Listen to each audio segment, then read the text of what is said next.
So I just dropped the kiddos off for school, and I'm answering a question that I got. I don't remember if it was in my IG DMs or Facebook Messenger. I'm not really sure, but anyway, answering a question from another mom who's divorced and has more than one kiddo, although even with one, I think it still applies. The question was, how do you stay in a good headspace when it's just you and you're constantly responsible for everything? And first off, I do want to say, this mom happens to be out of state from her ex-husband, so I know that is different because the time that they may see each other is not every other weekend like many of us. So that makes a difference in terms of trying to keep it all together and then having time or making time for you. But the way I stay in a good headspace is one, what you see right now. I make sure that I take the time to work out and in some form or fashion. When I don't get my workout in, and that could be anything from a walk. I ran yesterday, so today's supposed to be a day of either biking or walking, but I might run again because I want to get finished because it's cold. I don't want to be out there long. But exercise is key for me, and it just keeps my stress level down.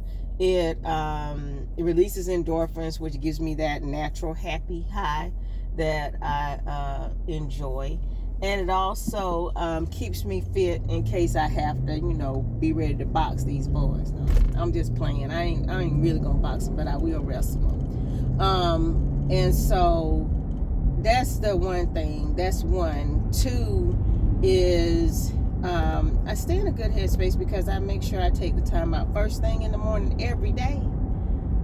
I'm doing my prayer meditation and giving everything to God first before I run, before I get the kids up, any of that. I'm gonna pray and write down and journal and write down, everything that's on my heart. And sometimes it's not even about the prayer itself. It's just getting it all out and having, a space and some time to really think it through and to share that. What's on my heart. And then the third is enjoy yourself, have fun. At first I was so afraid when I got divorced. I had all of these worries about what I had to do, like what I had to do by myself. Everything was, now I'm gonna have to do this alone, I'm gonna do this alone. Now all these things are gonna be alone. I think I shared on a podcast a long time ago, my biggest fear was, what if I get sick? And I'm not even talking about like sick, like for real, like some type of illness or disease or anything. I'm talking about like, I was worried about, what if I get a stomach bug, and I'm by myself? Then who's going to get the kids to school if I can't even, if I'm throwing up all over the place? Just random silly thoughts like that. Like, yeah, it's gonna happen. It's gonna be a time when you might be sick or the whole house is sick and there's nobody there.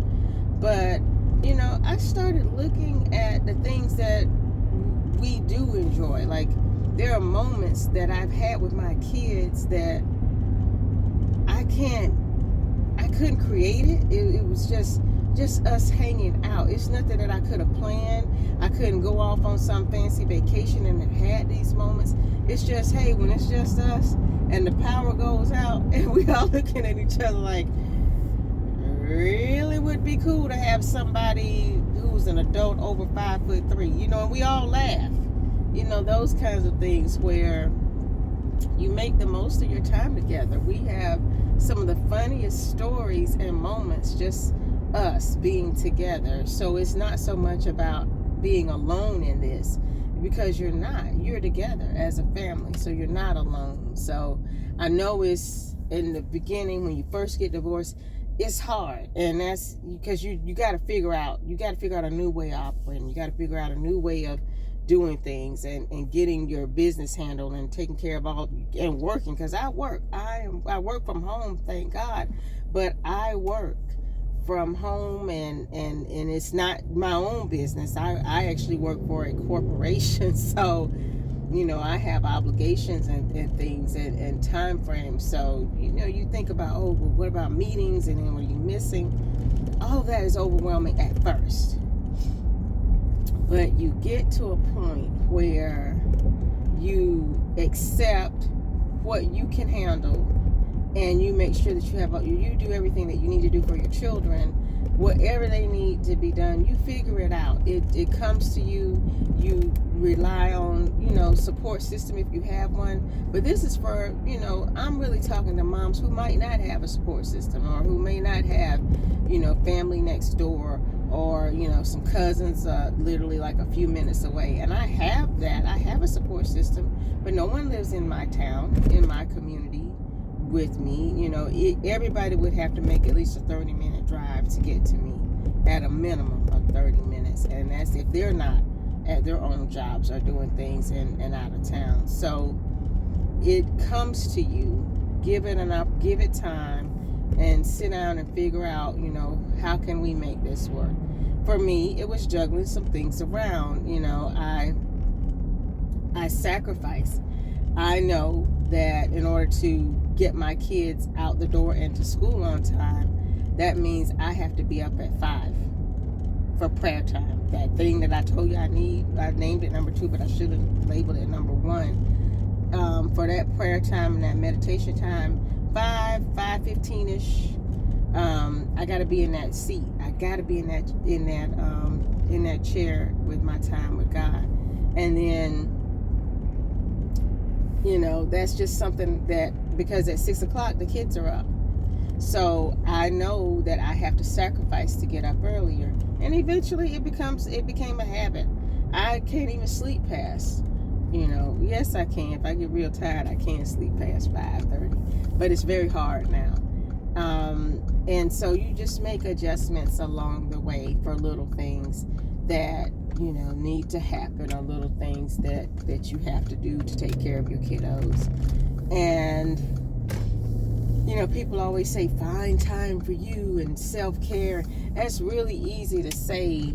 It's very easy to say, but to be honest, and my friends can probably attest to this, when I became a mom, even when I got married before my divorce and stuff, the time that you find for you sometimes is not necessarily getting with your girlfriends and going out to dinner. I think that's a stride I hit later as my kids have gotten older. When they were young, the time that I did find that I didn't have to do anything, or I didn't have an obligation, or have some t-ball game to go to, or something that I had to do, I actually enjoyed resting, staying home, chilling. I didn't want to spend any free time that I managed to find in a car driving someplace to go meet people for dinner.